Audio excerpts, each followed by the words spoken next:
শুক্রবার ঝাঁসির সভা থেকে ফের একবার সরাসরি রাহুল গান্ধীকে বিঁধলেন বিজেপির প্রধানমন্ত্রী পদপ্রার্থী নরেন্দ্র মোদী। সম্প্রতি 5 রাজ্যে বিধানসভা ভোটের প্রচারে বিরোধীদের আক্রমণের পাশাপাশি বারবার রাহুলের বক্তৃতায় সামনে চলে এসেছে পারিবারিক আবেগ।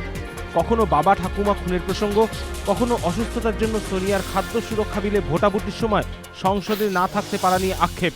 শুক্রবার এই প্রসঙ্গেই মোদীর পাল্টা কটাক্ষ দেশের গরিবদের কথা নয়, কংগ্রেস সহসভাপতির মুখে শুধুই শোনা যায় তার পরিবারের কথা। বিজেপির স্বপ্নের সওদাগর স্বপ্ন দেখানোর চেষ্টা করছেন দেশবাসীকেও। বলছেন 60 মাসেই ভারতের ভাগ্য বদলে দেবেন তিনি। নভেম্বরে বিধানসভা ভোটের পরই ফের দরজায় কড়া নাড়ছে লোকসভা ভোট। রাজনৈতিক পর্যবেক্ষকদের মতে মোদীও বিলক্ষণ জানেন কেন্দ্রের সরকার গঠনের যে স্বপ্ন তিনি দেখেছেন উত্তরপ্রদেশের জয় ছাড়া কার্যত অসম্ভব। তাই বিধানসভা ভোটের প্রচার পর্বে সেই উত্তরপ্রদেশের মাটিতে দাঁড়িয়ে কংগ্রেস, সমাজবাদী পার্টি ও বহুজন সমাজ পার্টির বিরুদ্ধে একযোগে সুর চড়িয়ে লোকসভায় ফায়দা তোলার চেষ্টা করলেন মোদী। পৃথক গোর্খাল্যান্ডের দাবিতে রাজ্য সরকারের বিরুদ্ধে জেহাদ ঘোষণা করে জিটিএ প্রধানের পদ ছেড়েছিলেন বিমল গুরুং। কিন্তু এবার পাহাড় সফরে গিয়ে সেই গোর্খাল্যান্ড ইস্যুকে কার্যত ক্লোজ চ্যাপ্টারে পরিণত করেছেন মুখ্যমন্ত্রী। মোর্চার গলায় এখন সন্ধির সুর। এই প্রেক্ষাপটে ফের কি তাহলে জিটিএ প্রধানের দায়িত্ব নেবেন গুরুং? পাহাড়ের রাজনৈতিক মহলে তৈরি হয়েছে জোর জল্পনা।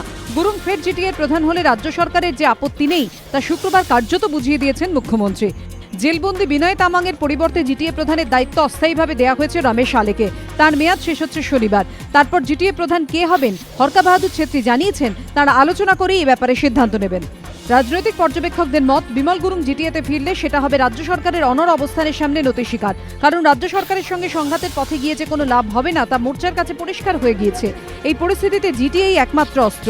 গুরুং না হলে অন্য কেউ জিটিএ প্রধান হবেন। সেক্ষেত্রে গুরুংয়ের হাতে না থাকবে আন্দোলন, না থাকবে জিটিএর দায়িত্ব। পাহাড়ের রাজনীতিতে কার্যত অপ্রাসঙ্গিক হয়ে পড়বেন গুরুং।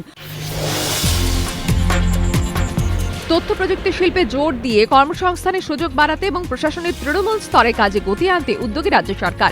কেন্দ্র থেকে প্রায় 584 কোটি টাকা চেয়েছে তারা। রাজ্য সরকার চায় আগামী 3 বছরের মধ্যে 8টি আইটি হাব ও 10টি আইটি ট্রেনিং ইনস্টিটিউট তৈরি করতে। এর জন্য কেন্দ্রের থেকে 477 কোটি টাকা চেয়েছে অর্থ দপ্তর। এছাড়াও প্রতি জেলায় অন্তত 5টি করে এসডিও এবং বিডিওর মতো অফিসগুলিকে কম্পিউটারাইজড করার জন্য কেন্দ্রের থেকে 107 কোটি 10 লক্ষ টাকা চেয়েছে রাজ্য সরকার। রাজ্য সরকারের দাবি নতুন নতুন আইটি হাব ও আইটি ট্রেনিং ইনস্টিটিউট তৈরি করতে পারলে রাজ্যে কর্মসংস্থানের সুযোগ বাড়বে।